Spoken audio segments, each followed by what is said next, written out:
Hello, everybody. Welcome on the Lights on Data show. Today, we're going to talk about the zero trust security in the digital era. And I have the pleasure of introducing our wonderful guest. Thank you very much for making time for Lights on Data today. Her name is Dr. Vasiliu-Feltes. She is a healthcare executive, futurist, and globalist who is highly dedicated to digital and ethics advocacy. She is a Forbes Business Council digital strategist, passionate educator, and entrepreneurship ecosystem builder, known as an expert speaker, board advisor, and consultant. She is the recipient of an impressive number of awards, everyone. Among others, it was very hard for me to select few. The WBAF World Excellence Award for Social Entrepreneurship in 2021, Top 25 Quantum Technology Leader, Top 50 Global Leaders in Health Tech, Top 100 Visionary in Education Award in 2021 as well, Top 100 Global Women in Leadership Award, and so many more. Additionally, she serves as an expert advisor to the EU Blockchain Observatory Forum. Throughout her career, Dr. Vasiliu-Feltes held several leadership positions and is a member of numerous prestigious professional organizations. Our guest today is the founder and CEO of the Science, Entrepreneurship, and Investment Institute, founder and CEO of Revexpo Consulting, and currently serving as the country director of WBAF USA, senator of WBAF, faculty member of the WBAF School Division of Entrepreneurship, and teaching in the Executive MBA Business Technology course at the school. We are truly very honored to have her on our podcast, and we're looking forward to all the insights Dr. Vasiliu is going to share with us today. Welcome. Thank you for having me. It's a privilege to be here, and I'm looking forward to a dynamic conversation on trust in the digital era. Definitely. I was mentioning to you, Dr. Ingrid, that it's quite timely with the holidays coming. Cybersecurity attacks are increasing everywhere, Mhm. and it's probably because of the whole situation around the world as well. It looks like there's quite an increase from the previous year. I forgot what audit paper I was reading, but they were mentioning that it's probably 28% or more than the cyber attacks that were happening in 2021. So it's quite an Absolutely. increase globally. Yeah, even the minimum amount of year-over-year increase is 15%, depending what you count. If you count phishing or all types of it, you just count a certain type of attacks, it can go all the way to even 40% higher. So Wow. it's terrible. And the global economic impact actually is $6 trillion in terms of negative consequences. And people might not be aware, but the average cost for just one data breach is 4.4 million, if you can imagine. So when That's an huge. organization does not want to be proactive to deploy not only cybersecurity, but also ethics and privacy measures, unfortunately, when they get breached, they pay way more. And that's because of all the personal data and I guess all the procedures that they need to inform people, potential loss of IP and whatnot. Absolutely. And then on top of that, their insurance premium goes up. So it's like a Mhm. triple impact, if you will. Not only the fact that operations are interfering, of course, they cannot properly do their job. But in addition, they have to pay penalties. Then Mhm. on top of that, their insurance premiums goes up. So Well, I can not a imagine. good combination. From my understanding, during the pandemic, at least in the first year or so, a lot of the insurance companies took a big hit because there were a lot of cyber attacks and a lot of successful cyber attacks. And some of them even had to go out of business, or some of them really reduced the compensation that they're offering as a result. Absolutely. And I get asked many times if it's just large businesses that the hackers are after, but there are numerous reports, and actually European Union as well as the United States Census Bureau published that 47% of attacks are on small and medium business owners. They're not on the Mhm. large corporation. And that's for a variety of reasons. But the easy one is that most small and medium businesses don't have the finance and the budget to constantly update their measures. And that's holding true around the world. And what about citizens like Diana and I? Would we be at risk as well as individuals? Absolutely. That's the category that you mentioned that has increased more than 30%, even the attacks on individuals. And although you might not have the financial immediate impact, so it's not everyone's finances that get hacked, but other private data do.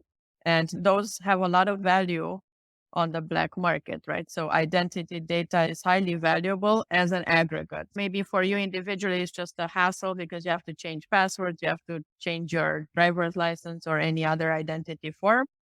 But as an aggregate, it can do very large damage, right? Because the more data they have, unfortunately, the more damage they can do. So yes, Right. it's on individuals, small, medium businesses, and large corporations. Recent publications showed that all the top tech companies had losses in several hundreds of millions of dollars just this past few months. We went recently to Mexico and we were impacted by a very huge delay in the flight. And the reason was that the flight company was hacked, and actually not the company itself, but their provider for a certain platform that, I don't know, provided a certain service for the flight attendants to get their schedules. So we are directly but also indirectly affected by it. Absolutely, absolutely. Yes. And it's So throughout the year, but like you mentioned already, holiday time, unfortunately, transactions are also higher, and access to portals where people use financial applications is higher. So that's why we see, like you correctly assessed already, a massive increase. so then what can organizations do? What is a zero trust security framework? Over the past few years, we've seen increased advocacy from major international organizations to encourage large organizations to deploy zero trust architecture. And what that means in very simple terms for our audience is you don't trust anyone and anything in an environment. Compared to the traditional mode where if you belong to the organization, you are getting access and you can do whatever you are assigned to do in your role.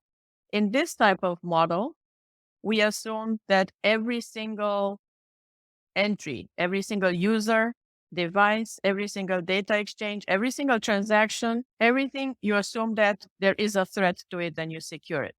Mhm. And there are a variety of technologies.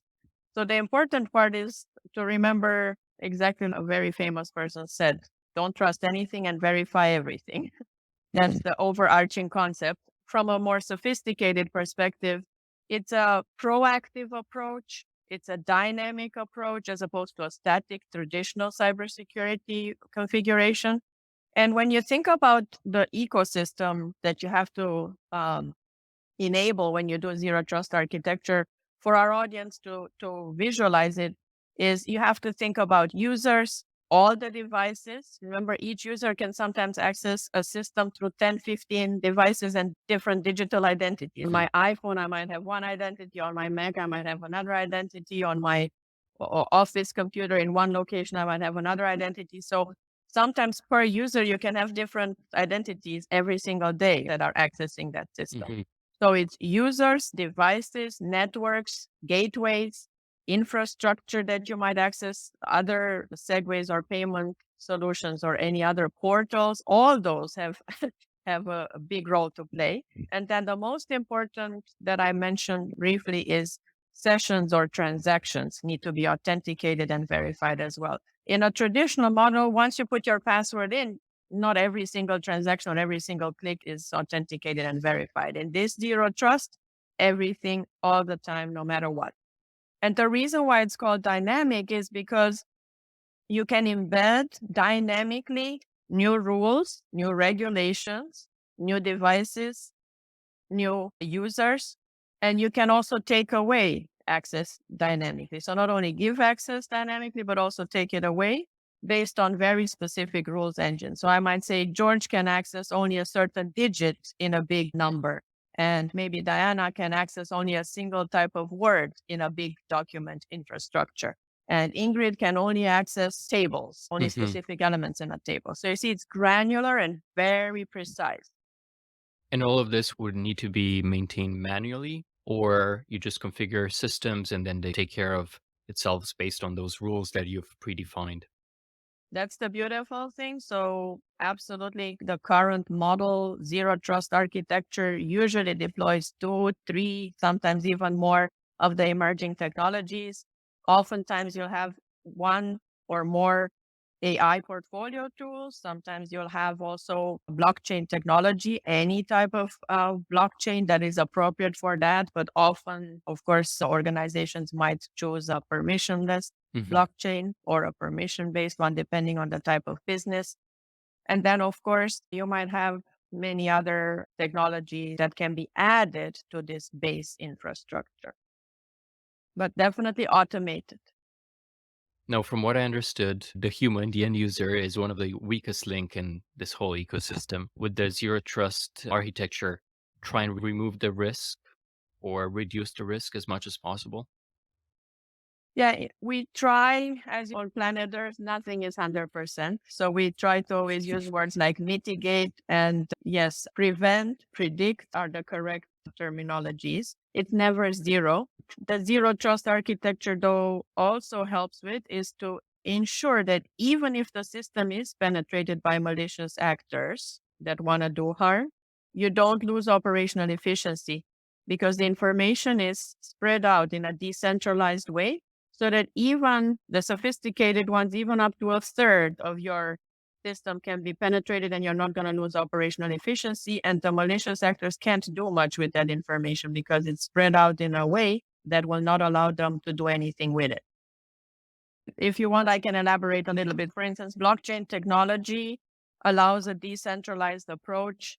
And just imagine hundreds of thousands of nodes where data is encrypted and secured in an algorithmic fashion. So even if malicious actors are trying to breach a system that's configured like that, it's like just accessing tiny bits of information out of a large puzzle. Can't Mhm. do much with it. Although you got your hands on it as a malicious actor, unfortunately, or fortunately for us, they will not be able to do anything with it. So that's Mhm. another benefit of zero trust architecture. But the biggest one is the fact that it's proactive. It has predictive capabilities too, so the system can learn. And often we use federated learning as one of the AI tools that allows us to also analyze data in the cloud without decrypting it. So that's an additional benefit of having this type of automated and cutting edge infrastructure. That means that you can aggregate information from a lot of data sources while maintaining their privacy. And therefore, a system like this can then also predict where one of those access points has maybe more vulnerability than others, where you can predict to be having more attacks versus others, and so forth. That allows you, of course, to have the appropriate mitigation strategy and resource allocate.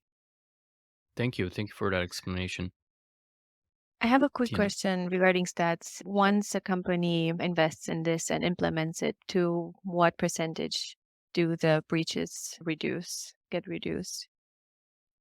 Actually, there are two publications recently in Forrester and Gartner where the numbers look almost impossible to believe. They show quite massive reduction. And not only that, but another important element is it's not only reduction, but also increase in operational efficiency because overall you reduce the overhead of all the other work that is done traditionally in a Mm. cybersecurity environment.